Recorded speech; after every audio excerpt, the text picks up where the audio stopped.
Emma Blackwood had buried her husband 4 years ago in Montana soil and thought she'd buried her past with him. The railroad had other plans, and on the night they came with torches, Emma learned that some things once buried don't stay dead.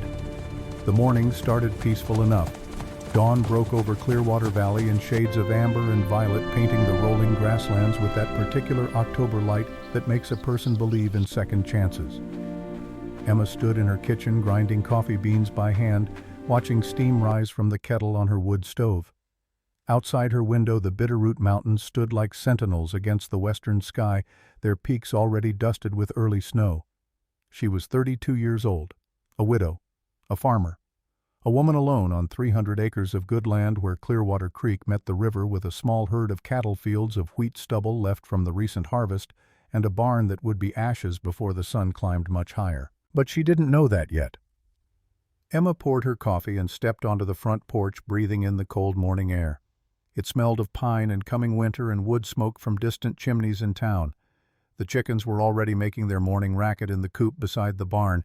She'd need to feed them soon and check on the 2 horses in the stable and mend that section of fence by the creek where the posts had started to rot. A normal day.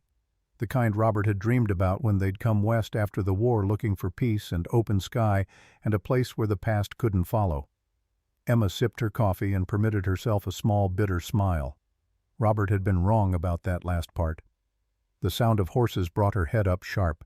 6 riders coming fast up the dirt road from town, raising dust in the early light. Emma set her coffee cup on the porch rail and went very still, her eyes tracking their approach with the kind of focus most people reserve for rattlesnakes. They weren't neighbors. Neighbors didn't ride like that, bunched tight and moving with purpose. Neighbors didn't wear bandanas pulled up over their faces or carry torches in broad daylight. Emma's hand drifted to her side where a revolver should have been. Wasn't. She'd stopped wearing Robert's guns 2 years ago, tired of the weight and the memories and the questions from the few people who visited, tired of pretending to be something she wasn't, or pretending not to be something she was.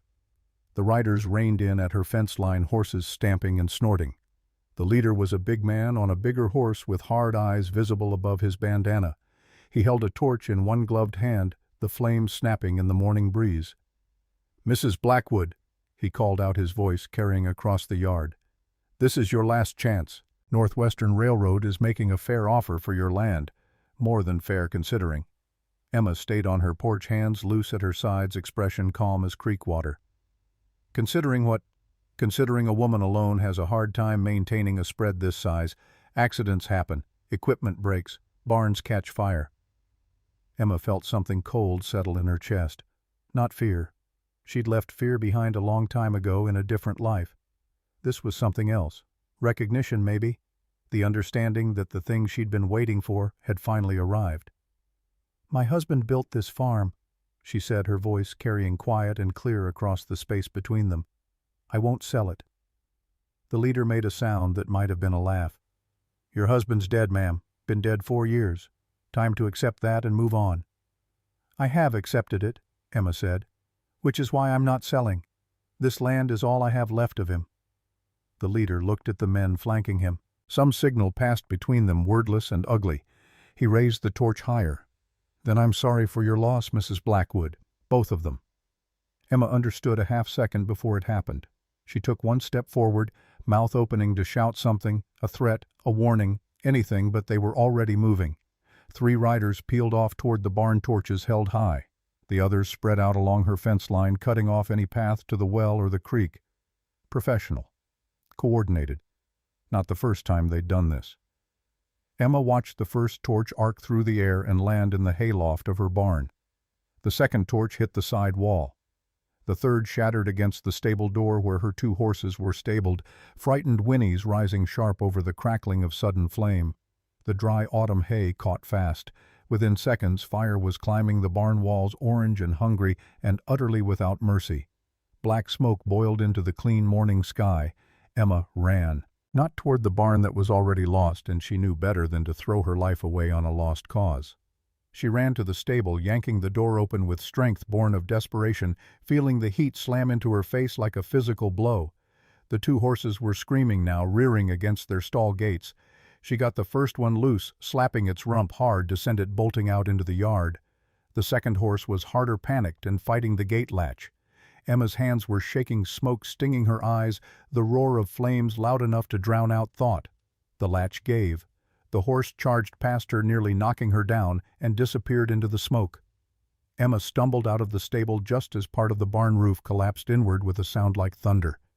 She fell to her knees in the dirt, coughing eyes streaming, watching everything Robert had built with his hands turned to ash and memory. The 6 riders sat their horses beyond the fence watching, waiting to make sure she didn't try to fight the fire, making sure the lesson landed. The leader touched his hat brim in a mockery of politeness. "Think about that offer, Mrs. Blackwood. Next time it might be the house." Then they were gone, riding back toward town at an easy pace. Torches extinguished, bandanas pulled down. Just 6 men taking a morning ride. Nothing to see here, no law broken that anyone could prove. Emma stayed on her knees in the dirt watching her barn burn, and felt something very old and very cold wake up inside her chest. She had tried. 4 years of trying to be what Robert wanted. A farmer, a peaceful woman, someone who solved problems with words and patience and the steady work of building instead of destroying. 4 years of pretending she wasn't Franklin Reynolds's daughter, that her hands had forgotten how to kill at 800 yards, that she didn't dream about the weight of a rifle and the mathematics of wind and drop and the cold certainty of a shot she'd never miss. Emma pushed herself to her feet. The barn was still burning smoke, visible for miles, a signal to everyone in Clearwater Valley that the widow Blackwood had been put in her place. They had miscalculated. Emma Blackwood walked to her house, ignoring the ash falling like snow around her, and descended the stairs to her root cellar. But she didn't stop at the food stores and preserved goods. She kept walking to the back wall, to a door most visitors would assume led to a second storage room. It did, just not the kind anyone expected. Emma lit a lamp and stepped into Robert's workshop. The underground room was cool and dry, smelling of gun oil and old leather and the particular scent of worked metal. Rifles lined one wall, each one custom modified by Robert's careful hands. A glass-fronted cabinet held an assortment of handguns, Remingtons, Colts, Schofields, even a few rare European pieces. Boxes of ammunition sat on sturdy shelves alongside cleaning kits and repair tools. A workbench dominated the center of the room, scarred from years of precise labor. This was Robert's true legacy. Not the barn that was burning, not the fields or the cattle or the farmhouse. This room and what it represented. The marriage of her father's deadly teaching and her husband's genius for making weapons that answered to their user's will like extensions of their own body. Emma took down 2 Remington revolvers from their pegs on the wall. Robert had modified them years ago, balancing them perfectly for her hands, adjusting the trigger pull to exactly 3 pounds 2 ounces on the right, 3 pounds even on the left, compensating for the slight difference in strength between her dominant and non-dominant hands. She loaded them both with practiced efficiency, muscle memory taking over. 6 rounds each, 12 chances to send a message of her own. Emma strapped on the gun belt, feeling the familiar weight settle on her hips. It felt like coming home. It felt like betraying everything Robert had wanted for her. It felt like both at once, and she'd learned to live with that. She checked her reflection in the workshop's small mirror. Smoke-stained ash in her dark hair, eyes hard as flint. Not the quiet widow anymore, not pretending. Emma Blackwood climbed back up into the daylight where her barn was still burning and looked toward the town of Clearwater, 5 miles distant. The railroad wanted her land. They were going to learn what it cost to take something from Franklin Reynolds's daughter. Noah Parker arrived just after sunrise, riding his father's old mare up the dusty track that led to Emma's farm. He was 17, lanky and earnest, with work-roughened hands and eyes that still held enough innocence to believe the world was mostly fair. That innocence started dying the moment he saw the smoke. He kicked the mare into a run, covering the last quarter mile at a gallop, and pulled up short at the fence line with his mouth open and his eyes wide. The barn was a skeletal frame now, most of the walls collapsed inward, flames still licking at what remained. The smell of burning wood and hay hung thick in the air. "Mrs. Blackwood." Noah swung down from his horse, vaulting the fence and running toward the house. "Mrs. Blackwood, are you?" "I'm here, Noah." The boy spun around. Emma stood on her porch, perfectly calm, a shotgun in her hands and ash streaking her face like war paint. For a moment, Noah just stared. He'd known Emma Blackwood for 2 years, had worked her farm when she could afford to pay him, had always thought of her as kind and quiet and a little sad. The woman on that porch wasn't any of those things. What happened? Noah managed. 6 men, torches, a message from Northwestern Railroad about the value of accepting their generous offer. Noah looked back at the burning barn, then at Emma. She hadn't moved, wasn't crying, wasn't doing any of the things he expected from a woman who'd just lost everything. "We should get Sheriff Tanner," Noah said. "This is arson. They can't just—" "They can." Emma's voice was flat. "They did. And Walter Tanner will write it up as an unfortunate accident and file the report and do absolutely nothing about it." "But, Noah." Emma looked at him directly, and Noah felt something shift in the air between them. "Did you come here for a reason or just to check on me?" The boy swallowed hard. "Pa sent me with tools. Thought we might start clearing the wreckage, see what can be salvaged, maybe rebuild." He stopped reading her expression. "But that's not what you want, is it?" "What I want," Emma said slowly, "is for you to help me move some things from the workshop. And then I need to teach you how to shoot properly." "I know how to shoot, ma'am. Pa taught me when I was 12. Emma smiled. It wasn't a comforting expression. "No, Noah. Your father taught you how to point a rifle at a deer and pull a trigger. That's not the same thing as shooting, not even close." She walked down from the porch and started toward the creek that marked the eastern boundary of her property. Noah hesitated, then followed. What else was he going to do? The barn was gone. The damage was done. And Emma Blackwood was walking with the kind of purpose that made him want to see where it led. They reached the creek bank where it widened into a natural clearing. Emma set down a canvas bag she'd been carrying and started pulling out glass bottles, lining them up on the fence posts at varying distances. 20 yards, 50 yards, 100 yards, maybe more. "Show me," she said, gesturing to the rifle slung across Noah's back. Noah unslung his father's old Springfield, checked the load, and settled into a shooting stance. He picked the closest bottle, breathed out, and fired. The bottle exploded in a satisfying burst of glass. He worked his way through the next 3 bottles with steady competence. Hit 2, missed the farthest one by a hand's width. Not bad shooting for a farm boy. Maybe even good shooting. Emma said nothing, just walked over to him and held out her hand. "May I?" Noah handed her the Springfield, curious now despite himself. Emma raised the rifle in one smooth motion, no hesitation, no unnecessary movement. She fired 6 times in quick succession, the shots coming so fast they almost blurred together. Every bottle Noah had set up, including the ones at the far end of the clearing, shattered. The last one at what had to be over 100 yards. Noah's jaw dropped. Emma lowered the rifle, worked the action to clear it, and handed it back to the boy. "Your trigger pull is uneven. The stock sits wrong for your shoulder, so you're compensating by leaning left, and you're holding your breath when you fire instead of releasing it. All fixable problems." "Where?" Noah swallowed. "Where did you learn to shoot like that, ma'am?" Emma looked at him for a long moment, and Noah had the sense she was deciding something. How much to trust, how much to reveal. "My father was Franklin Reynolds," she said finally. "People called him Deadeye." Noah blinked. Deadeye Reynolds, the gunsmith, the one who trained Union sharpshooters during the war, yes. "But I thought—" Noah stopped, rearranging everything he thought he knew. "You never said. Nobody in town knows." "Robert knew." Emma's voice softened on her husband's name. "That was enough. But things are changing now. The railroad isn't going to stop with one burned barn. They'll come back. And when they do, I intend to be ready." She started walking back toward the farmhouse, Noah trailing behind like a puppy following a wolf, not quite sure if he should be excited or terrified. Emma led him to the root cellar, down the stairs, through the first room where the preserved food was kept, and then to the door in the back. "Noah," she set her hand on the door latch, "what I'm about to show you stays between us. Do you understand? Not your father, not your friends, nobody." "Yes, ma'am," Noah said, because what else could he say? Emma opened the door. The workshop took Noah's breath away. He'd grown up around guns, everyone did out here, but he'd never seen anything like this. The rifles on the walls weren't just weapons. They were art. Each one different, each one perfect, each one telling a story about the man who'd made it and the woman who'd kept them safe.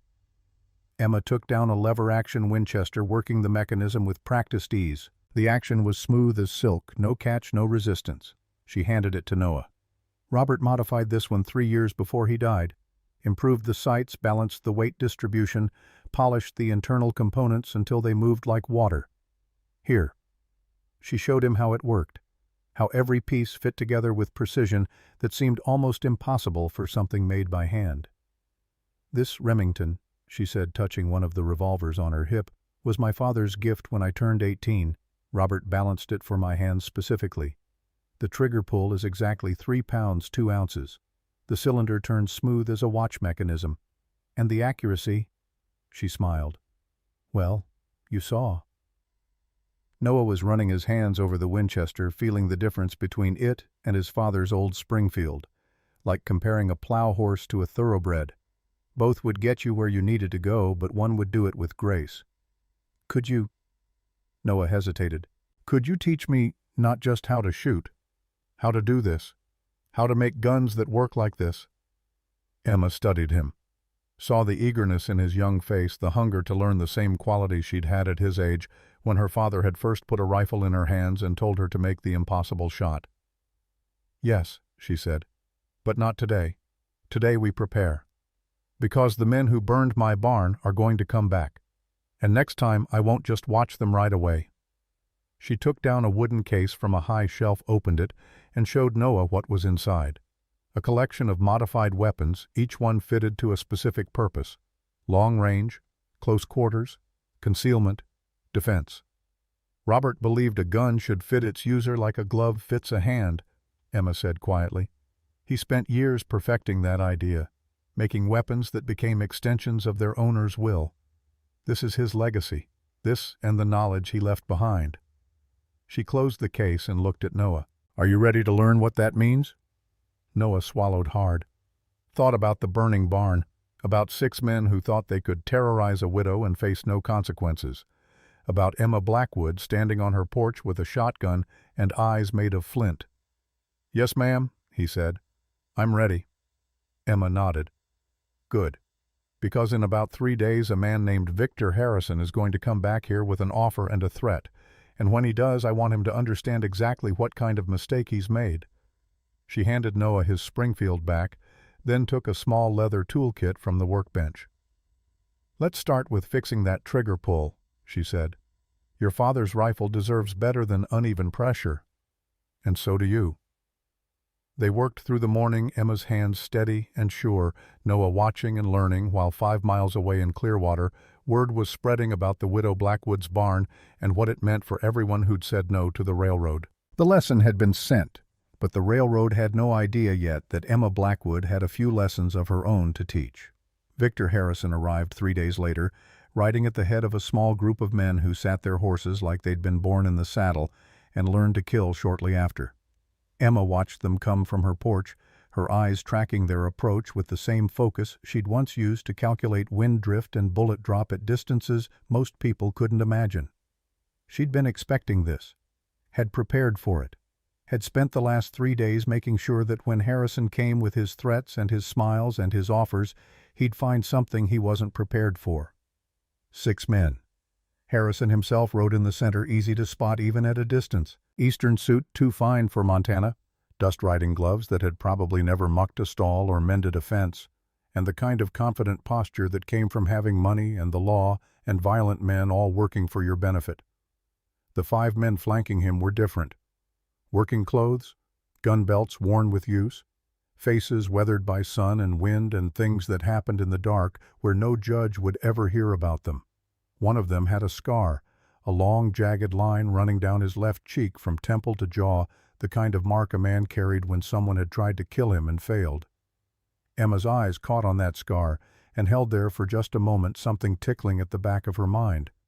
Recognition, maybe, or the ghost of it. She'd seen that face before, she was almost certain, but where Harrison reined in his horse at her fence line, touching his hat brim with exaggerated politeness. "Mrs. Blackwood, I trust you're well." "Well enough," Emma said. Her voice was calm, conversational.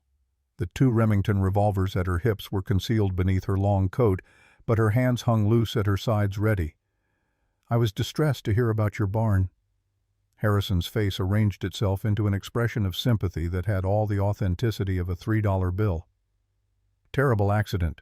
These old wooden structures can be so vulnerable to fire. It wasn't an accident. Harrison's sympathy didn't waver. No.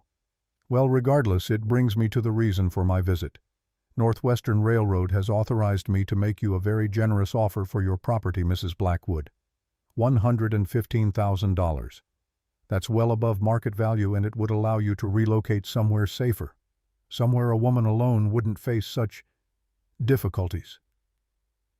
Emma let the silence stretch, watched Harrison's smile start to tighten at the edges, watched the scarred man shift slightly in his saddle hand, drifting closer to his gun. No, she said finally. Harrison blinked. I'm sorry. No, I'm not selling. Not for $115,000. Not for twice that. This land was my husband's. Now it's mine. And it's not for sale at any price. The smile disappeared from Harrison's face like sun behind clouds. Mrs. Blackwood, I don't think you fully appreciate your situation. A woman alone with no protection, no resources to rebuild after unfortunate incidents. I appreciate it, fine, Mr. Harrison. Emma's voice stayed level. You burned my barn to scare me into selling. It didn't work. So now you're here to make it official, dress it up in legal language and reasonable offers. But we both know what you're really saying. Sell, or we'll hurt you until you do. Harrison's jaw tightened. That's a serious accusation. It's a simple observation. The scarred man leaned forward in his saddle eyes, narrowing.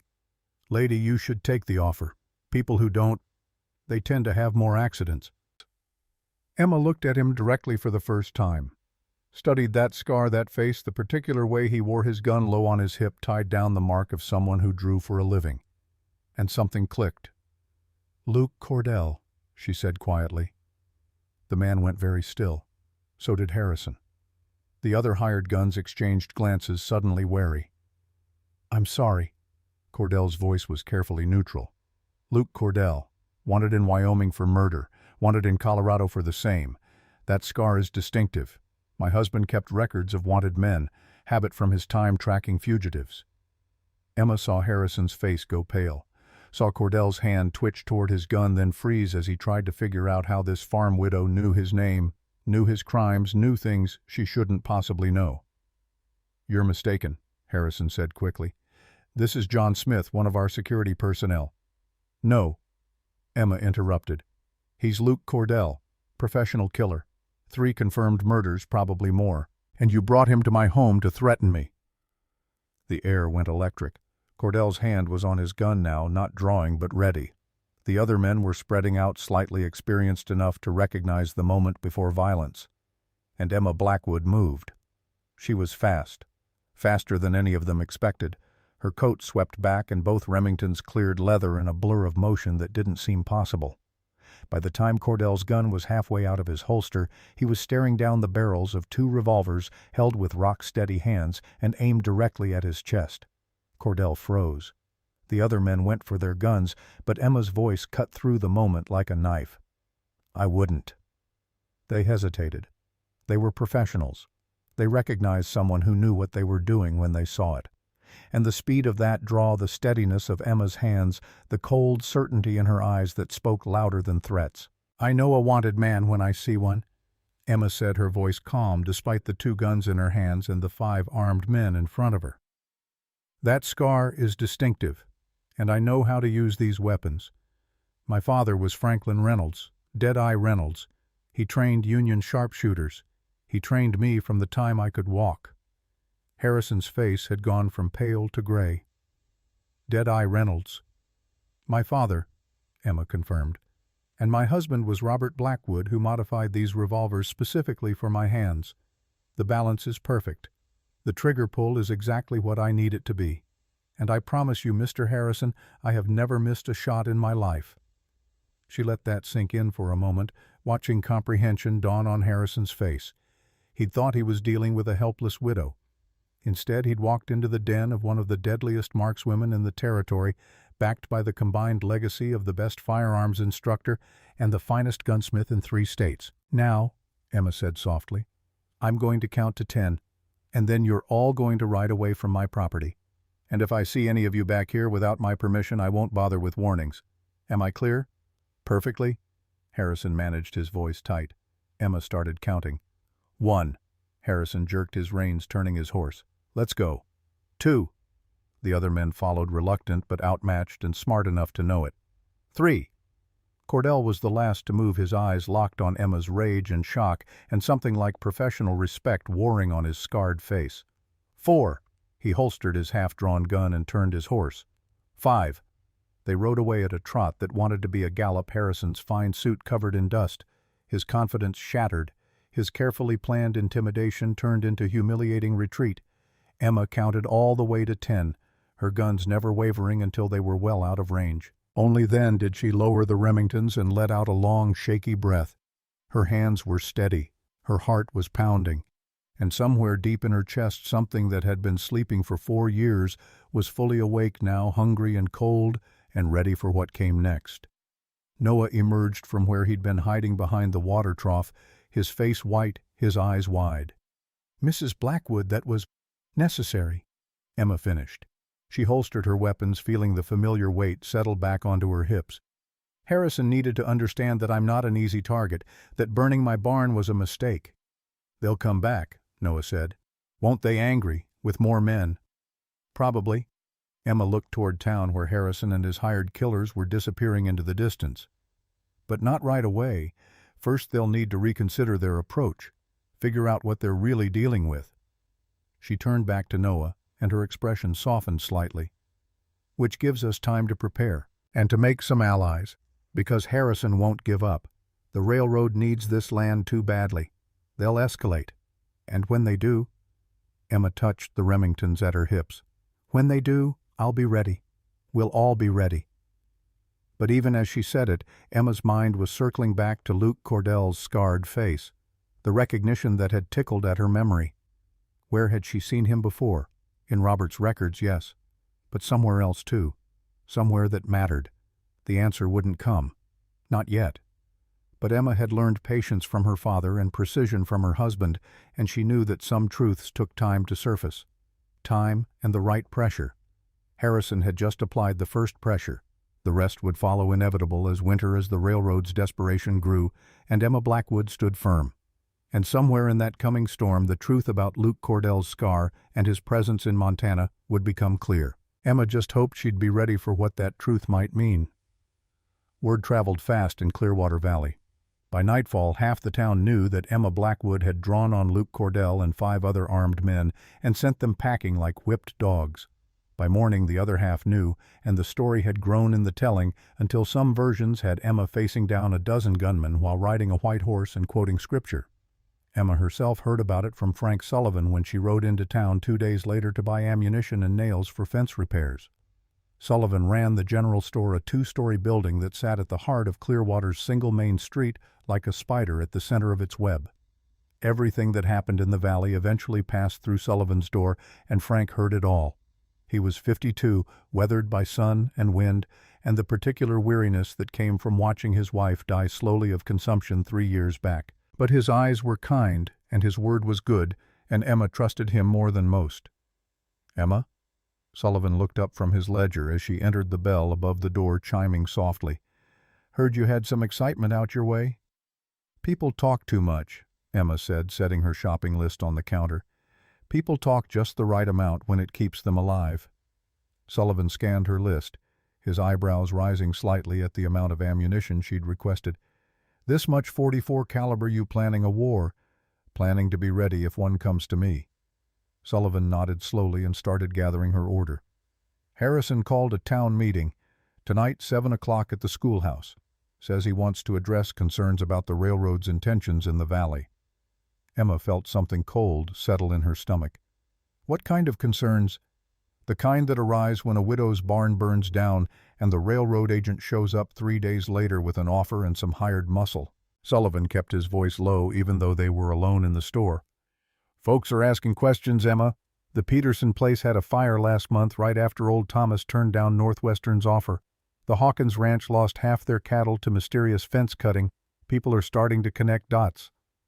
"Good," Emma said. "Let them connect. Maybe it'll make Harrison think twice before he tries anything else. Or maybe it'll make him desperate." Sullivan handed her the box of ammunition, their eyes meeting. Desperate men do stupid things, dangerous things. You watch yourself." Emma paid for her supplies and was loading them into her wagon when Caleb Hawkins rode up, his weathered face drawn with worry. Hawkins owned the ranch just east of Emma's property, 300 acres of good grazing land that the railroad wanted almost as badly as hers. "Mrs. Blackwood." Hawkins touched his hat brim. "Heard about Harrison's visit. You all right?" "I'm fine, Mr. Hawkins. Thank you for asking." Hawkins dismounted, tying his horse to the rail. "My boys and we wanted you to know you're not alone in this. Whatever's coming, we stand with you." Emma studied him. Hawkins was 50, a widower like her, with 3 grown sons who worked his ranch. He'd always been respectful, helpful when she needed it, never pushing for more than neighborly assistance. She appreciated that. "I appreciate it," she said, "but I don't want to drag you into something that might get dangerous." "Too late for that." Hawkins gestured to his ranch lands to the east. "They want my land same as yours. We're all in this whether we like it or not. Question is, do we stand together or get picked off one by one?" Emma finished loading her wagon, considering. Her father had taught her self-reliance above all else.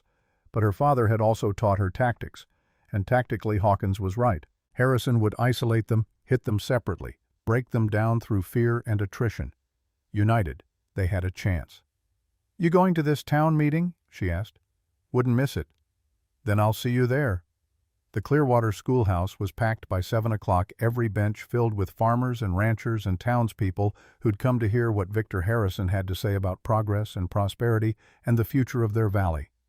Emma arrived deliberately late, slipping in through the back door and standing against the wall where she could watch the whole room. Noah had wanted to come, but she'd sent him to watch her farm instead. Some things a 17-year-old boy didn't need to see. Harrison stood at the front of the room beside Mayor Collins, a round man whose face gleamed with sweat despite the October chill. Sheriff Walter Tanner sat in a chair to the mayor's left, his expression carefully neutral and his eyes avoiding Emma's when she entered. Tanner had been a friend to Robert, or claimed to be, but Emma had noticed how quickly his condolences after Robert's death had turned into suggestions that she sell the farm and move back east. She'd dismissed it as well-meaning advice from someone who didn't understand her attachment to the land. Now, watching him sit beside Harrison like a trained dog, she wondered what she'd missed. "Ladies and gentlemen." Mayor Collins raised his hands for quiet, his politician's smile fixed in place. "Thank you all for coming tonight. We've gathered to discuss an extraordinary opportunity for our community. The Northwestern Railroad's expansion through Clearwater Valley represents progress and prosperity unmatched since our town's founding." A murmur ran through the crowd, some approving, some skeptical. Collins continued. "Increased trade, higher property values, new businesses, jobs for our children, these are just some of the benefits the railroad will bring. Mr. Victor Harrison, Northwestern's regional director, has graciously agreed to address your questions and concerns." Harrison rose, and Emma had to admit he was good at this. His smile was warm, his gestures open and inviting. He'd changed his dusty traveling clothes for a fresh suit, and he spoke with the confident ease of a man who'd given this speech 100 times before. "Thank you, Mayor Collins, and thank you all for your time tonight." Harrison's eyes swept the room, pausing briefly on Emma before moving on. "I know change can be frightening. I know some of you have concerns about Northwestern's land acquisition process. Let me be direct. We need certain parcels of land for the most efficient route through your valley. We've made fair offers to every landowner affected, more than fair in most cases." Frank Sullivan stood up from his bench in the third row. "Mr. Harrison, perhaps you could explain why Emma Blackwood's barn burned down the same week she refused your third offer for her land." The temperature in the room dropped 10 degrees. Harrison's smile tightened. "I'm afraid I don't understand the implication, Mr. Sullivan. Mrs. Blackwood suffered a tragic accident. Northwestern had nothing to do with it." "Interesting coincidence, though," Sullivan pressed. "Just like the Peterson fire. Just like the cattle that disappeared from Caleb Hawkins' property." Hawkins stood, his 3 sons rising with him. "Those weren't lost cattle, Harrison. They were stolen, and the tracks led straight to the camp where your security personnel have been staying." Other voices joined in now, farmers and ranchers who'd faced mysterious problems after refusing Northwestern's offers. The pattern was too clear to ignore, too consistent to dismiss as bad luck. Harrison raised his hands, his expression shifting to wounded dignity. Please. These are serious accusations being made without evidence. I understand that change can meet resistance from those comfortable with the status quo, but to suggest that Northwestern would employ criminal tactics is outrageous. Emma pushed off from the wall and walked down the center aisle. The crowd parted for her conversations dying as people turned to watch. She could feel their eyes on her, the weight of their attention and their expectations. She stopped 10 feet from Harrison, close enough to see the flash of anger in his eyes, before he covered it with that practiced smile. Mrs. Blackwood, he said, I'm glad you could join us. Perhaps you'd like to share your perspective on this unfortunate situation? I'd be happy to, Mr. Harrison. Emma's voice carried clearly through the silent room. When you visited my farm 3 days ago, you brought 5 armed men with you. One of them was Luke Cordell, wanted for murder in Wyoming and Colorado, a professional killer. Would you like to explain why a legitimate railroad company employs wanted criminals? Harrison's face flushed. I believe you're mistaken about the identity. I'm not mistaken. Emma cut him off. My late husband tracked fugitives for 2 years after the war. He kept detailed records. I know Luke Cordell's face. I know his crimes, and I know he's in your employ. The murmurs in the crowd grew louder. Mayor Collins was sweating more heavily now, and Sheriff Tanner looked like he wanted to sink through the floor. Furthermore, Emma continued, you offered me $115,000 for land you claim is worth market value. Why so much, Mr. Harrison? What makes my 300 acres worth such a premium? Harrison recovered his composure, though his smile had lost its warmth. Your property sits at a critical junction. The most economical route for our rail line requires access to your land specifically, and if I don't sell, then we'll be forced to pursue alternative routes. Harrison's tone suggested this would be unfortunate for everyone. Less efficient, more costly, potentially requiring us to bypass Clearwater entirely. This sent a ripple through the townspeople. Several merchants exchanged worried glances. No railroad station meant no increased trade, no prosperity, no growth. Just a small frontier town, slowly dying as the world moved past it. Emma saw the calculation in their eyes, saw them weighing her refusal against their own futures. It was clever, she had to admit. Harrison was turning the community against her by making her the obstacle to their dreams. So let me understand, Emma said slowly. You need my land specifically. Can't build your railroad without it, which means I have something you want very badly. Something you're willing to burn my barn to get. Something you're willing to send killers to threaten me over. Harrison's jaw tightened. I've already said, You've said a lot of things, Mr. Harrison, but here's what I'm saying. Emma raised her voice slightly, making sure everyone in the room could hear. My land is not for sale, not for $115,000, not for twice that. I don't care how much prosperity you promise Clearwater. I don't care how many jobs you claim the railroad will bring.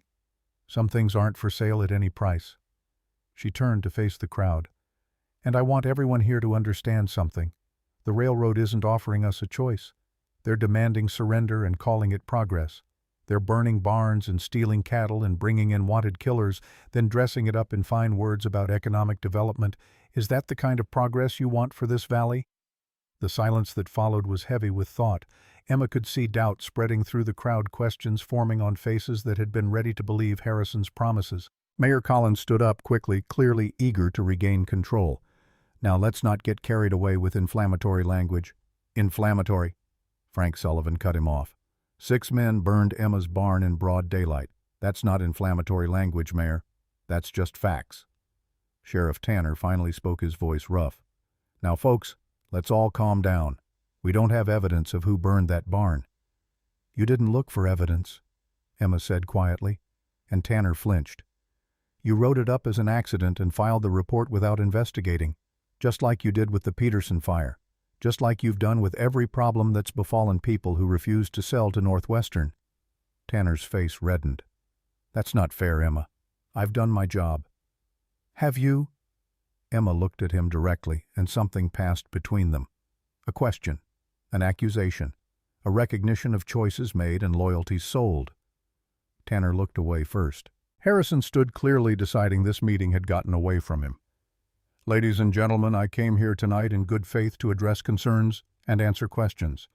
Instead, I've been subjected to baseless accusations and personal attacks. Northwestern Railroad remains committed to working with the community of Clearwater, but we will not be intimidated or slandered by those who stand in the way of progress." He gathered his papers and strode toward the door, but Emma's voice stopped him. "One more question, Mr. Harrison." He turned, visibly trying to maintain his composure.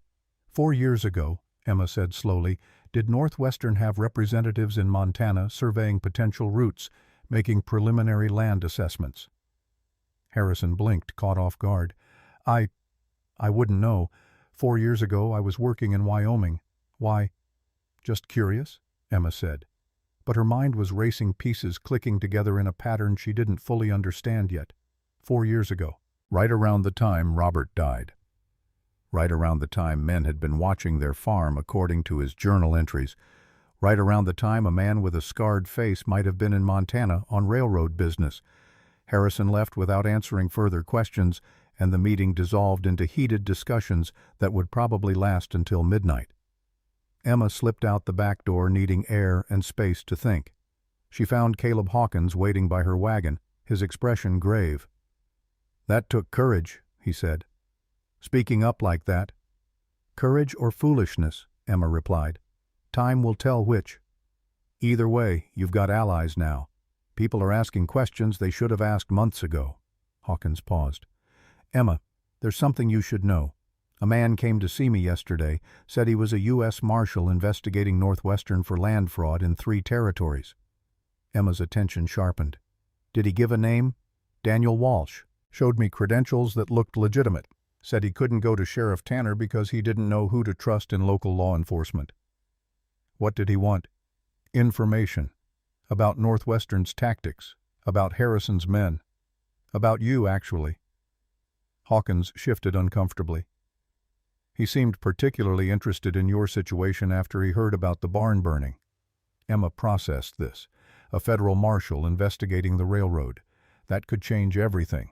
Or it could be another one of Harrison's tricks, a way to gather intelligence on who was organizing resistance.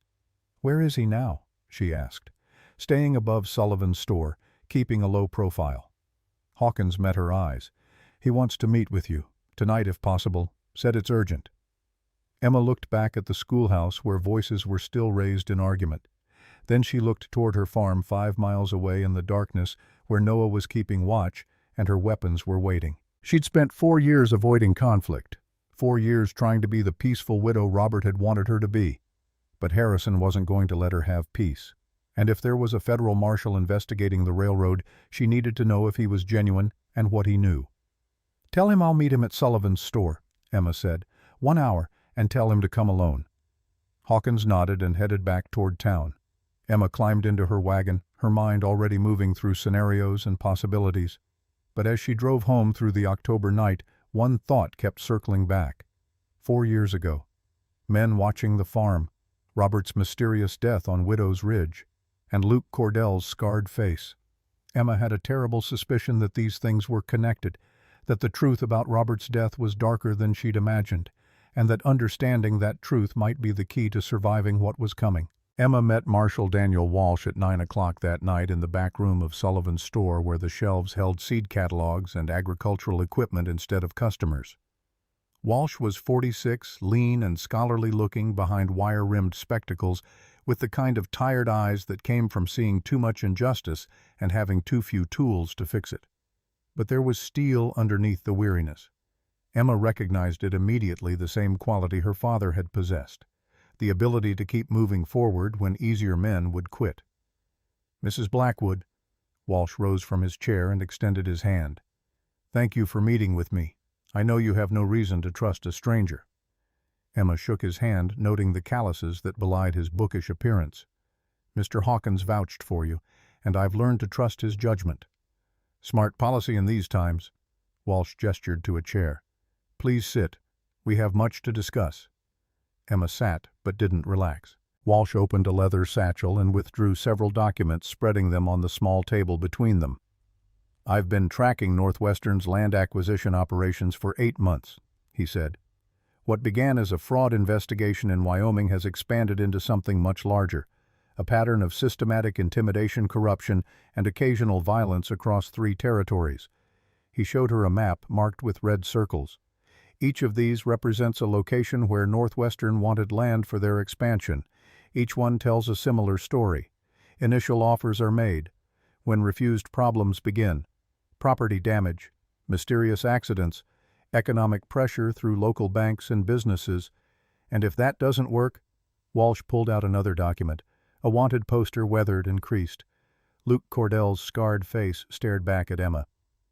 Men like this arrive, Walsh continued. Professional intimidators. Sometimes just their presence is enough. Sometimes it goes further. Emma studied the poster. How far? Walsh's expression darkened. 8 months ago, a family named Miller in Wyoming refused to sell their homestead. The railroad needed it for a water station. 3 days after their final refusal, their house burned. The father and mother escaped. Their 10-year-old son didn't. He said it flatly, but Emma heard the anger underneath. The kind of rage that came from arriving too late, finding a child's body in the ashes, and watching local authorities rule it an accident while the railroad's lawyers smiled. I was sent to investigate allegations of land fraud, Walsh said quietly. What I found was murder, and I will not let it happen again. Emma felt something shift in her chest. This man wasn't just doing his job, this was personal. The Miller boy's death had marked him the way Robert's death had marked her. What do you need from me? She asked. Your testimony first. Detailed accounts of everything that's happened. The barn burning, Harrison's threats, Luke Cordell's presence. Walsh leaned forward. But I also need time. I've sent for federal cavalry, but they're 4 days out at minimum. Until they arrive, my authority is limited. Harrison has corrupted Sheriff Tanner and possibly Mayor Collins. I need you and the others who've refused to sell to hold out, to stand firm. Can you do that? I can, Emma said. But there's something else, something I need to understand before I commit to anything. She told him about Robert, about the journal entries mentioning men watching their farm, about the accident that had never quite made sense, about the rope that should have frayed but might have been cut. Walsh listened without interrupting, his expression growing more intent with each detail. And Cordell, he asked when she finished. You recognized him. Have you seen him before besides the wanted posters? I think so, Emma said slowly, but I can't place where. It's like a memory just out of reach. Walsh was quiet for a moment, thinking. Then he opened his satchel again and withdrew a small notebook. He flipped through pages covered in neat handwriting until he found what he was looking for. Luke Cordell, he read aloud. Age 38, born in Missouri, worked as a railroad enforcer in Colorado, Wyoming, and Montana territories. Known to have operated in Montana approximately 4 years ago, though no charges were filed. Moved on to Wyoming, where he killed 3 miners who refused to sell their claim to Denver Pacific. Fled before arrest. Resurfaced 6 months ago, working for Northwestern attached to Victor Harrison's operation. 4 years ago. Montana. Emma felt ice water flood her veins. Walsh, she said carefully, do you have access to records of deaths in Montana 4 years back? Accidental deaths specifically? The marshal's eyes sharpened. I might. What are you thinking? I'm thinking my husband didn't fall off Widow's Ridge by accident. I'm thinking someone cut that rope.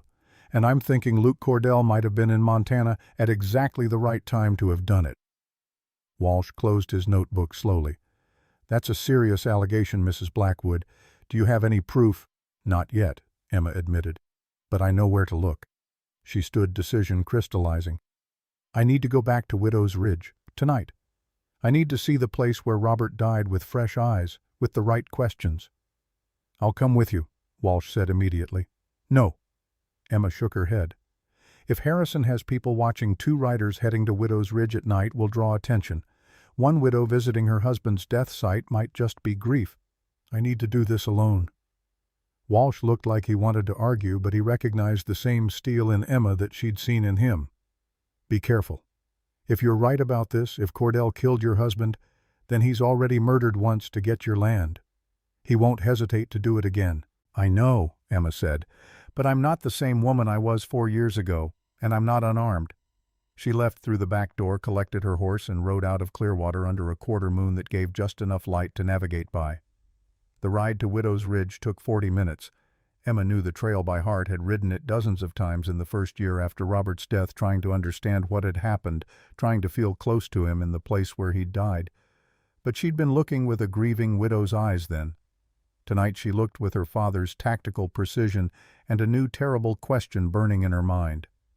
The ridge rose steep and rocky on the eastern edge of the valley, a natural formation where the trail narrowed to barely 6 feet wide, with a cliff dropping away on one side. Robert had been hunting elk carrying rope to help haul the carcass back if he made a kill. The official story was that he'd tried to climb down to reach a wounded animal the rope had frayed against the sharp rocks, and he'd fallen 40 feet to the rocks below. Emma dismounted and tied her horse to a pine tree. She lit a small lantern, keeping the light low, and walked carefully to the spot where Robert had fallen. The rope remnants were long gone, cleared away after Tanner's investigation. But Emma wasn't looking for the rope. She was looking for context, for the things she'd missed because grief had blinded her. She examined the rock face where the rope would have been anchored, found the groove worn into the stone just as she remembered. But now, with the lantern held close, she saw something else. Smaller marks, scored into the rock above the main groove, the kind of marks a knife might make if someone had been sawing through rope fibers while trying to make it look natural. Emma's hands started shaking. She set the lantern down carefully and pulled herself together. Evidence. She needed actual evidence, not speculation. She searched the area methodically, the way her father had taught her to search a battlefield for spent casings and blood trails. And 20 feet from the main site, half hidden under a juniper bush, she found it. A piece of rope. Old, weathered by 4 years of Montana winters, but still intact. She held it up to the lantern light and saw what she needed to see. The rope wasn't frayed. It was cut. Clean slice marks at one end where a blade had gone through the fibers, then roughened to look like natural wear. Emma sat back on her heels, the rope in her hands, and felt the last 4 years rearrange themselves in her mind. Robert hadn't died in an accident. He'd been murdered. Someone had cut his rope and watched him fall and then walked away, leaving Emma to mourn and Sheriff Tanner to write up a convenient report that asked no difficult questions. And that someone had been working for the railroad, had been in Montana 4 years ago, had a distinctive scar that Emma had seen somewhere before in some context she couldn't quite remember. Luke Cordell. It all fit. The timeline, the method. The motive Robert had refused to sell the land, had been investigating men who'd been watching their farm, had been getting close to understanding something dangerous. So they'd killed him, made it look like an accident, and waited for the grieving widow to sell and move away. Except Emma hadn't sold, hadn't moved, had stayed on the land Robert had loved and tried to honor his memory by living the peaceful life he'd wanted. And now the railroad was back, and Cordell was back. And Emma finally understood what she was really fighting. She stood carefully wrapping the rope section in cloth and tucking it into her coat. Evidence. Proof. The thing that could turn this from suspicion into certainty. But as she mounted her horse and started the ride back to her farm, Emma knew something else with cold clarity. Walsh's cavalry was 4 days away. Harrison's patience was running out. And Cordell, the man who'd killed her husband, was out there in the darkness somewhere, probably planning his next move. Emma touched the Remingtons at her hips. She'd spent 4 years grieving. 4 years trying to be peaceful. 4 years pretending her father hadn't raised her to be the most dangerous person in any room she entered. That pretense was done now. If Cordell came for her again, she wouldn't count to 10 and let him right away. This time she'd make him answer for what he'd done. The night wind carried the smell of distant snow as Emma rode home. Winter was coming to Montana, and with it a reckoning 4 years in the making. Emma didn't sleep that night. She sat at her kitchen table with the piece of cut rope laid out before her, Robert's journal open beside it, and the Remingtons within easy reach. The evidence was circumstantial. A weathered piece of rope with what might be knife marks. Journal entries about men watching the farm. A suspicious death that Sheriff Tanner had been too quick to call an accident. Not enough to convict anyone in a court of law. But enough for Emma to know the truth. Robert had been murdered, and Luke Cordell had likely been the one to do it. Dawn found her still sitting there watching the first pale light creep across her kitchen floor. She'd made a decision in those dark hours. Several decisions, actually. Hard ones that her father would have approved of and Robert would have grieved over. But Robert was gone. killed for refusing to surrender what was his. And Emma would be damned if she let his murderers walk away unpunished. A knock at her door brought her to her feet, hand automatically going to her revolver. But it was just Noah arriving early, as he'd done every morning since the barn burning. "Mrs. Blackwood." The boy's voice was cautious. "You all right? Your lamp's been burning all night." Emma opened the door. Noah took one look at her face and went pale. "What happened?" "Come in," Emma said. "We need to talk." She showed him the rope, explained about Widow's Ridge and the investigation, and what she now believed about Robert's death. Noah listened in silence, his young face growing harder with each detail. "So what do we do?" he asked when she finished. "We prepare," Emma said simply. "Harrison is running out of time and patience. The railroad needs this land, and they're not going to let one widow stand in their way. They'll come back. Soon. And this time they won't bother with offers or threats. They'll try to take what they want by force. Then we fight." Emma looked at the boy, almost a man now, she realized, old enough to understand what he was offering, young enough to still believe that courage could overcome odds.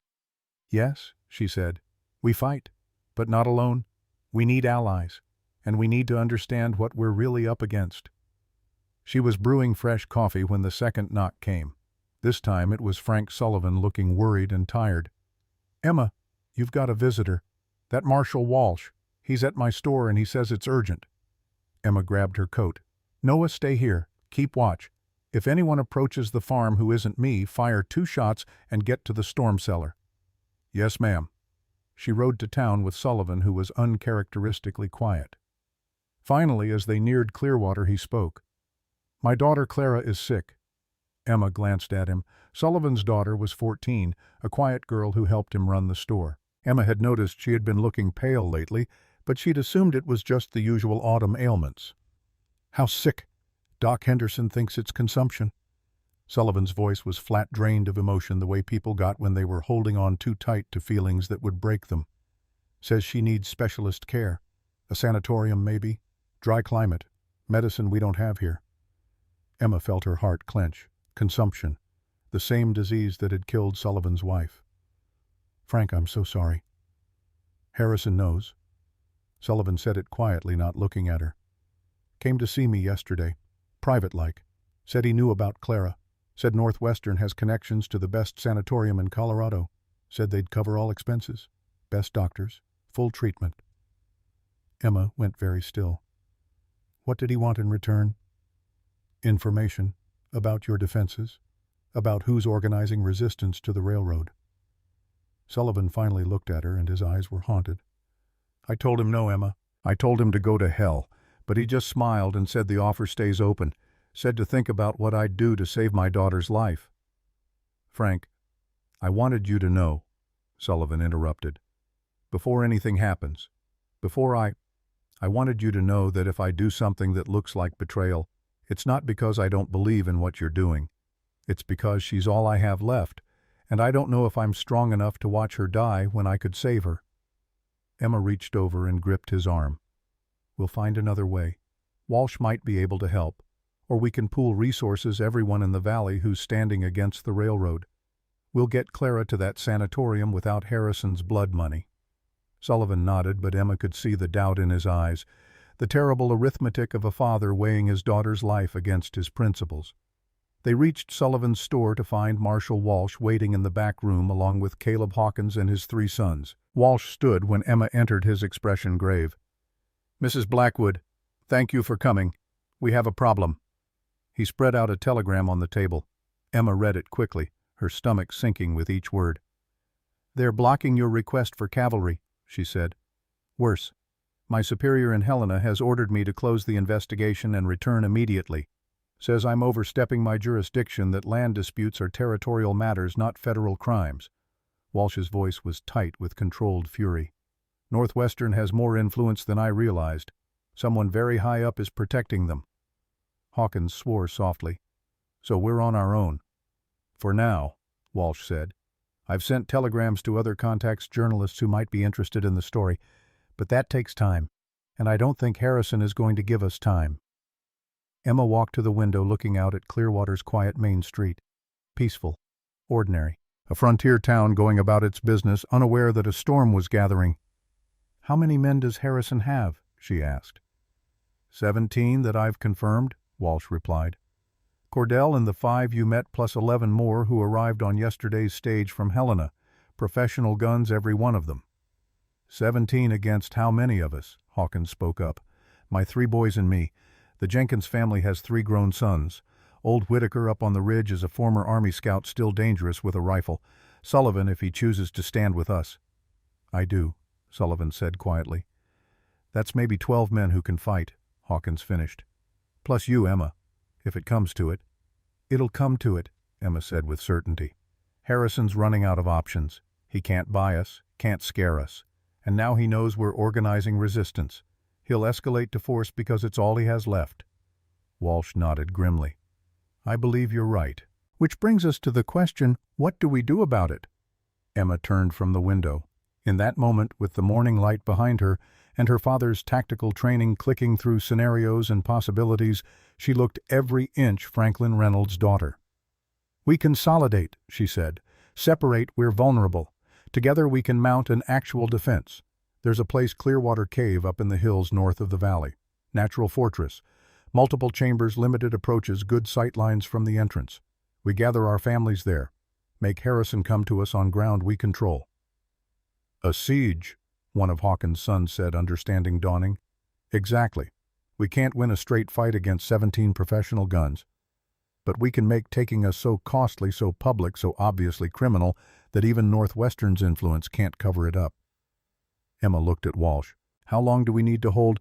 3 days minimum for my journalist contacts to get the story into Eastern newspapers. 4 for any federal response that bypasses the corrupted chain of command. A week to be certain. Can we hold a week against Harrison's men? Hawkins asked. Emma thought about the cave, about defensive positions and fields of fire, and the tactical advantages of prepared ground versus attacking force. Her father's lessons running through her mind like equations. Yes, she said. If we're smart about it, if we use every advantage, if everyone follows orders and doesn't panic when the shooting starts. That's a lot of ifs, Sullivan said. It is, Emma agreed, but it's better than being picked off one family at a time, better than waiting for them to burn our homes with us inside. The room was quiet for a moment. Then Hawkins stood, his weathered face set with determination. I'm in. My boys, too. We'll start moving supplies to the cave today. The Jenkins family will stand, one of the men said. Emma recognized him from the town meeting, Thomas Jenkins, whose orchard produced the best apples in the valley. Others nodded commitment, spreading through the group like fire through dry grass. Walsh looked at Emma with something approaching respect. You've done this before, organized a defense. No, Emma said. But my father trained officers who did. He made me memorize tactics, study battles, understand how to turn weakness into strength through position and preparation. She smiled without humor. He said if I was going to be a woman in a man's world, I'd need to be twice as smart and 3 times as dangerous. I learned the lessons, just never thought I'd need to use them. Well, Walsh said quietly, thank you for learning them, because right now they might be the only thing standing between this valley and Northwestern's hired killers. Emma started giving orders, supplies to gather, families to warn, defensive positions to scout. The group dispersed with purpose, and Emma felt something shift inside her. For 4 years she'd been trying to live down to everyone's expectations. The quiet widow, the farmer's wife, the woman who needed protecting. Now she was stepping into the role her father had trained her for. The tactician, the leader, the person who looked at impossible situations and found the narrow path to survival. Robert would have hated it. But Robert was gone, and Emma Blackwood was done pretending to be anything other than what she was. Harrison moved faster than Emma expected. That same night, just past midnight, Noah fired 2 warning shots from his position on Emma's roof and scrambled for the storm cellar as torches appeared on the north road. Emma was already awake, dressed and armed. She'd been expecting this. Harrison couldn't afford to let her organize resistance.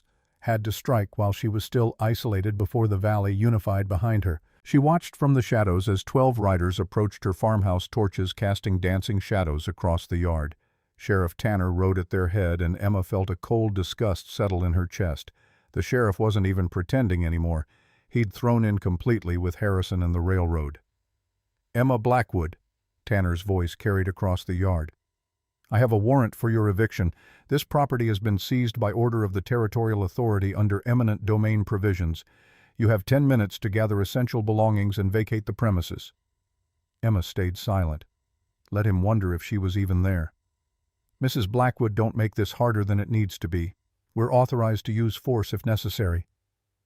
Behind Tanner's riders, Emma saw something that made her blood run cold, a wagon with a canvas-covered load, and even in the darkness she recognized the distinctive shape underneath that canvas. A Gatling gun. Harrison wasn't taking chances. He'd brought overwhelming firepower to ensure the job got done. Emma slipped out the back door, moving silently through the shadows toward the storm cellar. She found Noah crouched inside, his face pale, but his hands steady on his rifle. "How many?" he whispered. 12 riders plus Tanner. And they brought a Gatling gun. Noah's eyes widened.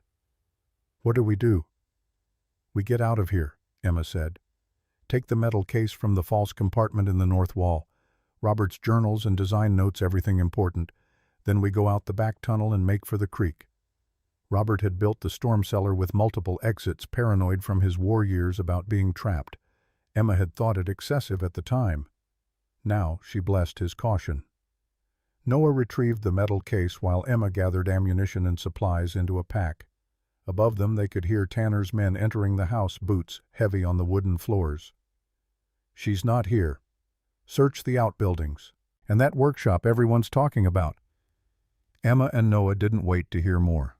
They slipped out through the back tunnel, barely 4 feet high, requiring them to crawl, and emerged in a stand of willows 200 yards from the house. Behind them, lantern light filled Emma's windows. Men were ransacking her home, looking for her, looking for anything they could use. Emma watched with detached calm as they discovered the workshop, heard their excited shouts as they found Robert's weapons and designs. Then she did something that would have horrified the woman she'd been 4 years ago. She'd prepared for this, had spent the last 2 days setting charges in strategic locations around her property. Nothing lethal, she wasn't a murderer, but loud, disorienting, designed to create chaos and confusion. Emma produced a small device Robert had designed years ago, a timer mechanism attached to a percussion cap. She set it for 30 seconds, attached it to a prepared charge hidden in the chicken coop, and got well clear. The explosion was magnificent. Not huge, but shocking in the midnight quiet. The chicken coop disintegrated in a flash of light and sound that sent Tanner's men diving for cover and horses rearing in panic. Before they could recover, Emma triggered a second charge near the stable. More noise, more confusion. And in the chaos, she and Noah slipped away toward the creek, moving fast and silent through terrain Emma knew like her own heartbeat. They were a quarter-mile away when Emma heard Tanner shouting orders, trying to restore control. She permitted herself a small, cold smile. She'd gotten what she needed, Robert's irreplaceable work, and bought time to reach the others. Caleb Hawkins was waiting at the rendezvous point with horses and grim news. "Harrison hit the Jenkins place too, same time as yours. They barely got out. Thomas's youngest son took a bullet in the leg, but he'll live." Emma's jaw tightened. How many families made it to the cave? Most of them. 23 people total, including children. Not everyone wanted to come. Some folks are still hoping they can stay neutral, avoid trouble. "They can't," Emma said flatly. "Harrison's done with half measures. He's going for total control now." They rode hard for Clearwater Cave, arriving just before dawn. Marshal Walsh met them at the entrance, his expression troubled. "We have a problem," he said without preamble. "I found this in my room." He handed Emma a telegram. She read it by lamplight, her face hardening with each word. Marshal Walsh. "Stop investigation. Unauthorized. Stop return. Helena immediately. Stop. Federal warrant issued for arrest if non-compliant. Stop." "They're not just blocking you," Emma said. "They're threatening to arrest you if you don't back off." "Northwestern's influence reaches farther than I thought," Walsh said bitterly. "Someone very powerful is protecting their interests." Emma handed back the telegram. "So what are you going to do?" Walsh met her eyes. "I'm going to ignore it." And if they want to arrest a federal marshal for investigating murder and land fraud, let them try. The scandal alone might be worth it. Emma nodded slowly.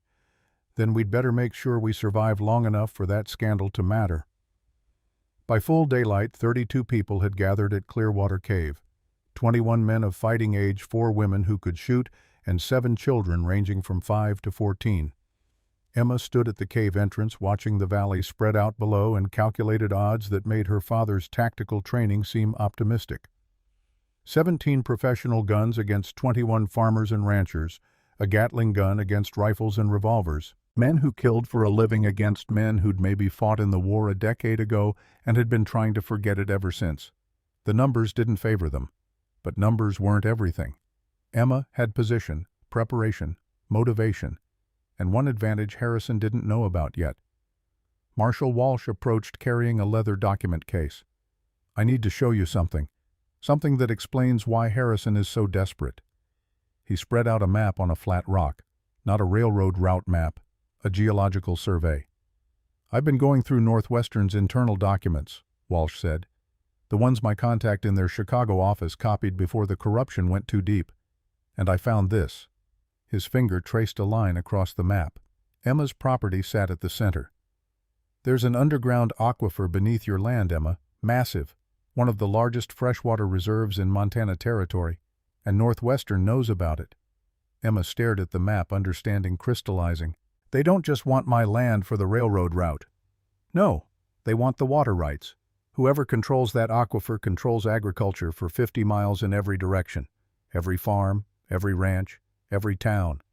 Walsh's voice was grim. "The railroad route is secondary. The water is the real prize, and it's worth millions." Hawkins, who'd been listening, swore softly.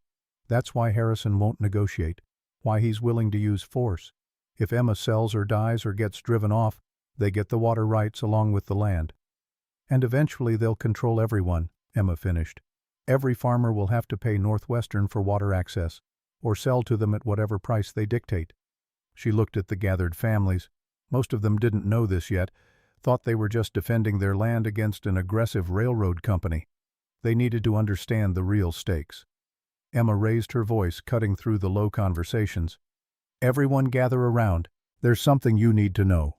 She explained about the aquifer, about Northwestern's true objective, about what it would mean for every person in Clearwater Valley if the railroad succeeded. The faces around her shifted from concern to anger to grim determination. "So, this isn't just about Emma's farm," Thomas Jenkins said slowly. "It's about all of us. If they get that water, we're all finished eventually." "That's right," Emma confirmed. "They'll pick us off one by one, raise water prices until we can't afford to farm, force us to sell at whatever price they offer, turn this whole valley into Northwestern property." "Then we don't have a choice," Hawkins said. "We make our stand here, together, and we hold until help arrives or Harrison gives up." Emma saw heads nodding, saw farmers and ranchers who'd come reluctantly now understanding that this was their fight too. She started organizing them. Defensive positions at the cave entrance, observation posts on the high ground, supplies inventoried and rationed, ammunition distributed, fields of fire calculated and marked. Noah worked beside her, soaking up every tactical detail like a sponge. Emma showed him how to read terrain, how to position riflemen for maximum coverage with minimum exposure, how to create overlapping fields of fire so no approach was undefended. "You're good at this," Noah said quietly during a brief rest. "My father made me study battles from the war, made me diagram them, explain what worked and what didn't. Said a good tactician could see the battlefield in their mind before the first shot was fired. Did you ever think you'd need it?" Emma looked out at the valley, at the farms and ranches scattered across the grasslands. Peaceful, beautiful, worth fighting for. "No," she said honestly. "I thought I'd left all that behind when I married Robert. Thought we'd just farm and raise children and grow old together." Her voice caught slightly. "Life had other plans. I'm sorry about Mr. Blackwood," Noah said, "and about what happened to him, what Cordell did." Emma looked at the boy. He'd become a man these past weeks, still young, still learning, but steady, brave, the kind of person who'd stand when easier people ran. "Thank you, Noah, but we focus on the living now, on making sure Harrison doesn't add any more names to his list. By evening, they'd transformed Clearwater Cave into a defensible position. Not impregnable, Emma wasn't that optimistic, but strong enough to make Harrison think twice, strong enough to make taking them costly. Frank Sullivan approached as darkness fell, his face haggard. "Emma, I need to tell you something." They walked away from the others. Sullivan's hands were shaking. "Harrison sent a man this afternoon, while I was gathering supplies. He talked to Clara." Emma felt dread settle in her stomach. "What did he say?" "Told her about the sanatorium, about how Northwestern could save her life. Asked her to give her father a message that the offer still stands. All I have to do is—" Sullivan's voice broke. "All I have to do is tell him your defensive positions, your ammunition count, your plans." "Frank." "I told him no." Sullivan's voice was anguished. "I sent him away. But Emma, she's 14 years old and she's dying, and she asked me why I wouldn't take the help, asked me if the farm was more important than her life, and I didn't know what to say." Emma gripped his shoulders. "You tell her the truth, that Harrison's help comes with blood on it, that the money to save her life would come from murdering other families, that you won't buy her life with someone else's death. She's 14, Emma. She doesn't understand that. She just knows she's dying and her father could save her, but won't." They stood in silence for a moment. Then Emma made a decision. "How much does the sanatorium cost?" Sullivan looked up, hope and shame warring on his face. $3,000, plus travel. Maybe $3,500 total. "We'll raise it," Emma said firmly. "Everyone here. We'll pool resources, sell assets if we have to, but we'll get Clara to that sanatorium without Harrison's money." "Emma, that's what communities do," Emma interrupted. "We take care of our own, and Clara is ours. We won't let her die, but we also won't let Harrison buy your loyalty with her life." Sullivan broke down then, just for a moment, just long enough to let the fear and guilt and desperate love out. Then he pulled himself together and nodded. "Thank you. Thank me by staying strong, by holding the line. Harrison's going to come, Frank, probably tomorrow, and when he does, we need everyone standing together." Sullivan straightened. "I'll stand, I promise. Whatever he offers, whatever he threatens, I'll stand." Emma believed him, had to believe him, because if Sullivan broke, if he gave Harrison intelligence on their defenses, this whole desperate gamble would collapse. She walked to the cave entrance and looked out at the valley one more time. Somewhere down there, Harrison was planning his next move. Cordell was sharpening his knives, and the Gatling gun was being prepared to tear through limestone and flesh with equal ease. Emma touched the Remingtons at her hips. Tomorrow would bring violence, maybe death. Almost certainly blood and pain and choices no one should have to make. But tonight, she had 32 people depending on her tactical judgment, depending on Franklin Reynolds's daughter to get them through this alive. Emma just hoped her father had taught her well enough, because tomorrow the lesson would be tested with lives on the line. Dawn came cold and clear, the kind of October morning that made Montana seem like the edge of paradise.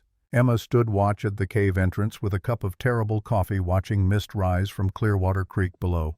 Behind her the cave was stirring, families waking, children being hushed, men checking weapons with the nervous energy of people who knew something was coming, but not when or how. Marshal Walsh joined her, his own coffee steaming in the cold air. "They'll come today," he said quietly. "Harrison's out of time, out of patience, and he knows we're organizing." "I know." Emma sipped her coffee, eyes scanning the valley below.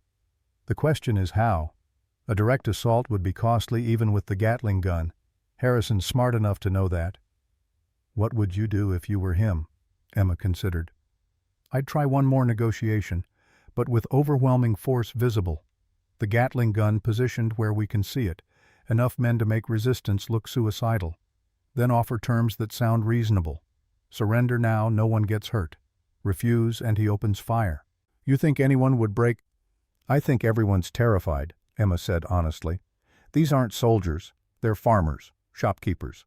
They came here looking for a better life, not a war. Yes, some might break, especially if Harrison makes the right offer to the right person." They were quiet for a moment. Then Walsh spoke carefully. Sullivan's daughter is getting worse. I heard her coughing last night. Bad. Emma felt her chest tighten. I know. If Harrison offers Sullivan a way out— Frank will hold, Emma said with more confidence than she felt. We promised to help Clara. And Frank's a good man. He won't betray us. Walsh just nodded, but Emma saw the doubt in his eyes. An hour later, Noah came running from the observation post, his face flushed with exertion. Riders coming, 20 of them, maybe more, and they're bringing the Gatling gun. Emma's pulse kicked up. Positions everyone to your assigned spots. Stay calm. Don't fire unless I give the word. The cave erupted into controlled chaos. Men grabbing rifles, women shepherding children to the back chambers. The practiced movements of a drill they'd run a dozen times in the past day. Emma climbed to the high observation point, field glasses in hand, and watched Harrison's force approach. He'd brought everything. 17 gunmen, all mounted and armed. The Gatling gun on its wagon, the brass barrels gleaming in the morning sun. Sheriff Tanner riding beside Harrison like a loyal dog. And there, on a gray horse with his scarred face impassive, Luke Cordell. Emma's hands tightened on the field glasses. The man who'd killed Robert, who'd cut his rope and watched him fall and walked away like it was just another job. She wanted to put a bullet through him right now. Had the range, had the shot, could end him before he knew what hit him. But that would start the battle. And starting the battle on Harrison's terms was a good way to get everyone killed. Emma lowered the glasses and climbed down. Hawkins was waiting with the other men, rifles ready but not aimed, controlled, disciplined. Harrison's coming up the trail, Emma said. Just him and Tanner. White flag. He wants to talk. Do we let him? Hawkins asked. We listen, Emma said, but we don't trust, and we keep our guns ready. Harrison and Tanner dismounted at the base of the trail leading up to the cave. Harrison carried a white cloth tied to a stick, the universal signal for parley. Emma walked down to meet them, Marshal Walsh at her side, keeping to high ground where Harrison's men couldn't get a clear shot. Mrs. Blackwood. Harrison's voice was carefully controlled, but Emma could see the anger underneath. Marshal Walsh, I'm glad you're both here. Saves me repeating myself. Say what you came to say, Emma replied. Harrison gestured to the force behind him. As you can see, I've brought sufficient resources to resolve this situation. That Gatling gun can fire 400 rounds per minute. Your cave entrance would become a slaughterhouse in seconds. I don't want that. I'm a businessman, not a murderer. Could have fooled me, Walsh said coldly. Harrison ignored him, focusing on Emma. I'm making one final offer. You and everyone with you surrender peacefully. Sign over your properties to Northwestern at fair market value. In return, no charges will be filed for the destruction of railroad property. No one gets hurt. Everyone goes home. Except we don't have homes anymore, Emma said. You burned mine, ransacked the Jenkins place, driven us out at gunpoint. Unfortunate excesses by overzealous personnel, Harrison said smoothly. I've reprimanded the responsible parties, but we can move past that. New houses can be built. Northwestern will even provide compensation for damages. All I need is your cooperation. Emma looked at Tanner. The sheriff was sweating despite the cool morning wouldn't meet her eyes. And if we refuse? She asked. Harrison's expression hardened. Then I'll be forced to execute the legal eviction warrants I've obtained, by force if necessary. People will die, Mrs. Blackwood. Children, probably. Is your pride worth that? It's not about pride, Emma said quietly. It's about the water. Harrison blinked. I'm sorry. The aquifer under my land, the one Northwestern wants to control, the one worth millions in water rights. Emma saw his face go carefully blank. We know, Harrison. We know what you're really after, and we know that if you get it, every farm in this valley becomes dependent on Northwestern's mercy. For a moment, Harrison's mask slipped. Emma saw raw calculation there. A man reassessing his opponent. Then you understand the stakes, he said finally. And you understand that Northwestern will have that land, one way or another. The only question is how many people die before it happens. Maybe none of us die, Walsh interjected, because when word of this siege reaches the eastern newspapers, and it will, Northwestern stock will crater. Your board of directors will sacrifice you to save themselves. You'll be ruined, Harrison, and all of this will have been for nothing. Harrison smiled, but it didn't reach his eyes. You're assuming anyone will believe your word against Northwestern's lawyers. You're assuming the telegraph lines are still open. You're assuming a lot of things that might not be true. He turned to go, then paused. Oh, and Mrs. Blackwood, you should know that I've made special arrangements for certain individuals, people who might be persuaded to see reason. I find that most men have a price. It's just a matter of finding the right currency. He mounted his horse and rode back down the trail, Tanner following like a shadow. Emma watched them go, a cold dread settling in her stomach. Special arrangements. The right currency. She turned and nearly ran back to the cave, searching for Frank Sullivan. She found him in the back chamber, sitting with Clara. His daughter was pale, her breathing labored a sheen of sweat on her forehead despite the cool air.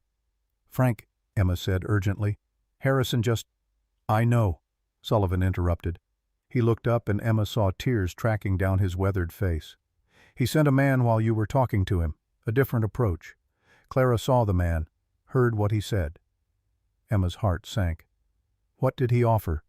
Full medical care for Clara, the best sanatorium in Colorado, transport, everything. Sullivan's voice was hollow. "All I have to do is signal your defensive positions with a lantern tonight.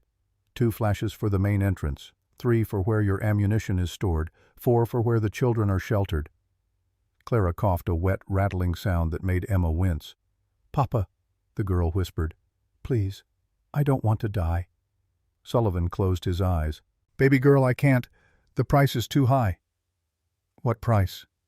Clara's voice was weak but insistent.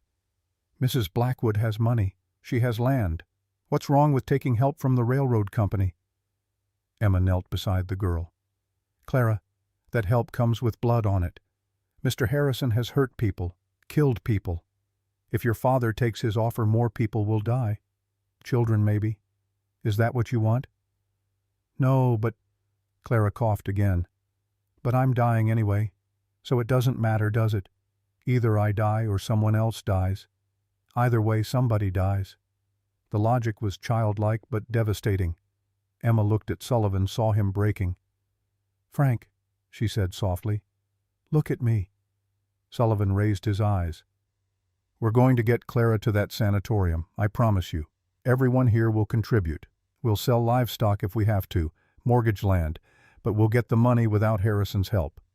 "And if we don't survive tomorrow?" Sullivan asked. "If Harrison brings that Gatling gun up here and kills us all, then Clara dies anyway and for nothing."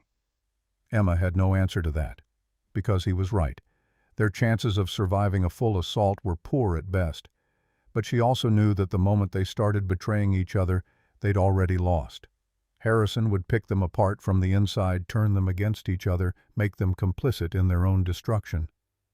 "Then we die defending something worth dying for," Emma said finally. "We die standing up. And Clara grows up knowing her father was a man of principle, that he chose honor over expedience. That matters, Frank. In the long run, that's all that really matters." Sullivan sat with his dying daughter for a long moment. Then he stood, kissed Clara's forehead, and walked out of the chamber. Emma followed him. He stopped at the cave entrance, looking out at the valley where Harrison's men were setting up camp, positioning the Gatling gun for maximum effect.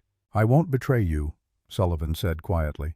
"Whatever Harrison offers, whatever threats he makes, I won't signal our positions." "I believe you," Emma said, "but I need you to promise me something." Sullivan turned to face her. "If this goes bad tomorrow, if we lose, you make sure Clara gets to that sanatorium, even if I'm dead, even if you have to deal with Harrison to do it. Promise me you'll save her." Emma wanted to refuse, wanted to say she'd never deal with Harrison, never give him the satisfaction. But she looked at Sullivan's face and saw a father's desperation. "I promise," she said. "If we lose and you fall, I'll make sure Clara gets the help she needs." Sullivan nodded, relief washing over his features. Then he picked up his rifle and walked to his assigned position. Emma watched him go, hoping she'd never have to keep that promise, hoping they'd all survive tomorrow, hoping Frank Sullivan's gamble on honor over survival wouldn't cost him his daughter's life. But hope wasn't strategy. And as the sun climbed higher and Harrison's men finished positioning the Gatling gun, Emma knew that hope alone wouldn't save them. She climbed to her observation post and started calculating fields of fire, defensive positions, fallback points if the cave entrance was breached. Tomorrow would bring blood. The only question was how much and whether any of them would survive to see the aftermath. Harrison's men attacked at first light just as Emma knew they would. The Gatling gun opened up first, its mechanical chatter tearing through the morning stillness. Bullets chewed into the limestone around the cave entrance, sending rock chips flying like shrapnel.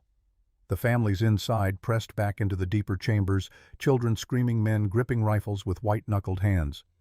But Emma had prepared for this. She'd positioned her defenders in carefully calculated positions, not at the cave mouth where the Gatling gun could slaughter them, but on the high ground flanking the approach, places where Harrison's men would have to expose themselves to advance.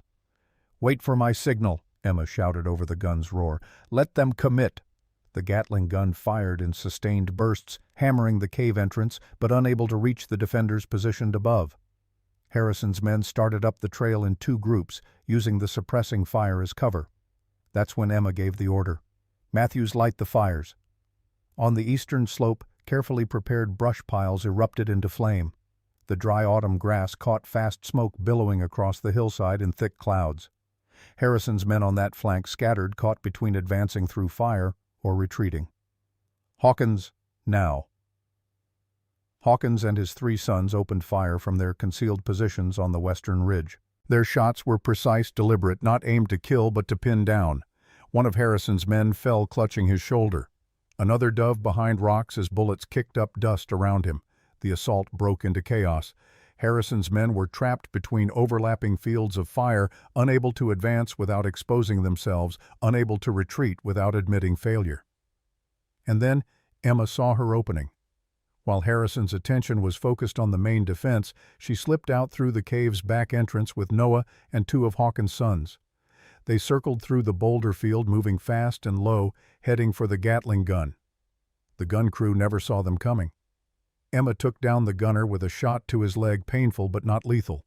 Noah and the Hawkins boys overwhelmed the loader. Within seconds, they'd removed the gun's firing pin and thrown it into the creek 50 yards away. The mechanical thunder stopped. In the sudden silence, Emma heard Harrison screaming orders, saw Cordell organizing a retreat, recognizing a lost position when he saw one. "Fall back, regroup at the base camp." Harrison's men withdrew in good order, professional enough to cover each other even in defeat. But they left 3 wounded behind, and their psychological advantage, the terror of the Gatling gun, was gone. Emma watched them retreat, then turned to rejoin her people. That's when she saw Cordell break away from the main group, circling back toward the boulder field. Hunting her. Emma sent Noah and the others back to the cave. She had business with Luke Cordell, business 4 years overdue. She tracked him into the maze of granite boulders where she'd prepared her traps, where every shadow and sightline was known to her. Cordell was good, she'd give him that. He moved quietly, efficiently, a professional hunter stalking dangerous prey. But Emma Blackwood was her father's daughter, and Franklin Reynolds had taught her to be the most dangerous prey in any territory. They circled each other through the boulders, neither speaking, just 2 predators each waiting for the other's mistake. Finally, Cordell's voice broke the silence. "You move like Reynolds, same footwork, I respect that." Emma stepped into view 30 feet away, both Remingtons drawn. "How do you know my father's name?" "Didn't, but I know the style." Cordell's hand hovered near his gun. "Seen it before. 4 years ago, actually." Emma's blood went cold. "Robert, your husband." Cordell smiled, a terrible expression on that scarred face. "Railroad paid me $500 to make it look like an accident. He wouldn't sell. Got too curious about men watching his farm, so I cut his rope and watched him fall." The words hit Emma like physical blows. Confirmation. Confession. The truth she'd suspected, but hadn't wanted to fully believe. "Why?" Her voice was steady despite the rage burning in her chest. "Business. Nothing personal." Cordell shrugged. "Your husband was in the way. Railroad needed the land. Simple arithmetic." Simple arithmetic. Emma's grip tightened on her revolvers. "My husband's life. Our future. Children we'd never have. Simple arithmetic." "We all make choices, Mrs. Blackwood. Your husband chose wrong. You're choosing wrong now. Doesn't have to end the same way." "You're right," Emma said quietly. "It doesn't." They drew simultaneously. But Emma was faster, always had been. Franklin Reynolds' best student, the daughter who'd outshot every man at his school by the time she was 16. Her first shot hit Cordell's gun hand, spinning the weapon away. Her second caught his shoulder, dropping him to one knee. Cordell looked up at her, shock and pain and something like respect in his eyes. "You're better than him. Your husband. He'd be proud." "He wanted peace," Emma said, both guns still aimed at Cordell's chest. "You took that from him, from us, and you did it for $500. So what now?" Cordell's voice was labored blood soaking his shirt. "You kill me in cold blood, become what you hate." Emma stood over him, her father's training warring with her husband's pacifism. The old Emma Franklin Reynolds' daughter wanted to pull the trigger, end the man who'd murdered Robert, make him pay in blood for blood. But the woman Robert had loved, the woman who'd spent 4 years trying to honor his dream of a peaceful life, couldn't cross that line. She lowered her weapons. "No," she said. "You'll stand trial, face justice. Let everyone know what you did, what Northwestern paid you to do." Cordell laughed bitterly. Noble. Stupid but noble. Behind them, Marshal Walsh emerged from the boulders with Frank Sullivan and Caleb Hawkins. They'd followed, ready to help if needed. "We heard everything," Walsh said, producing handcuffs. "Cordell, you're under arrest for the murder of Robert Blackwood, and I guarantee you'll hang for it." Harrison surrendered that afternoon. With Cordell captured and the Gatling gun disabled, he had no stomach for further losses. Marshal Walsh arrested him and Sheriff Tanner, both citing federal charges of murder, conspiracy, and corruption. The cavalry arrived 2 days later, too late to help, but in time to escort the prisoners to Helena for trial. Northwestern's board of directors, faced with scandal and federal prosecution, disavowed Harrison completely, offered settlements to every family affected, claimed they'd had no knowledge of his unauthorized activities. Emma refused their money, kept her land, kept the water rights. And when Northwestern tried to negotiate for access to the aquifer, she formed a cooperative with every farmer in Clearwater Valley. Water for all, controlled by the community, not corporations. Frank Sullivan's daughter Clara went to the Colorado Sanatorium, paid for by contributions from everyone who'd stood at Clearwater Cave. She recovered slowly, but completely. 10 years later, she'd returned to run her father's store, a strong woman shaped by the sacrifice of her community. Noah Parker never became a gunfighter, but he became the best shooting instructor in Montana Territory, teaching Emma's methods to a new generation. He'd tell stories about the widow who faced down a railroad company and won. Most people thought he was exaggerating. He never was. 6 months later, Emma stood in the rebuilt workshop, bigger now, with windows and proper ventilation, watching her first class of students. 8 women, 12 men, ages ranging from 16 to 60. Farmers and shopkeepers and ranchers who'd decided that knowing how to defend what was theirs was worth learning. She'd named it the Blackwood Reynolds Academy.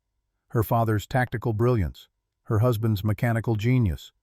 Both legacies preserved and passed on. "A gun," Emma told her students, echoing her father's words from decades ago, "is only as true as the hand that holds it. I'll teach you to shoot. But more importantly, I'll teach you when not to shoot. That's the harder lesson, the more important one." After class, she rode to the ridge where Robert was buried. The headstone was simple, just his name and dates and one line Emma had chosen. He built peace. She defended it. Emma knelt and traced the letters with her fingers. "I used everything you taught me, Robert. Your guns, your modifications, your belief that weapons could be tools of protection, not just destruction. I hope you'd understand." The wind carried the scent of pine and coming snow. Winter was here again. But Emma's new barn stood strong, her fences were mended, and her land remained her own. She'd buried her husband 4 years ago, buried her past with him, or tried to. But some things once buried won't stay dead. Sometimes they wake up. Sometimes they fight back. Sometimes they win. Emma Blackwood touched the Remingtons at her hips one last time, then walked back down the ridge toward her farm, toward her students, toward the life she'd built from ashes and determination and the hard lessons her father had taught her. The railroad never came back to Clearwater Valley, and Emma Blackwood lived another 40 years on that land, trained 300 students, never married again, and never needed to. She'd already built the life Robert dreamed of, a place where people stood together, where skill mattered more than gender, where the land belonged to those who loved it enough to bleed for it. They say on quiet nights you can still hear the echo of rifles from her range, the sound of a woman who refused to run, the sound of a community that learned to stand,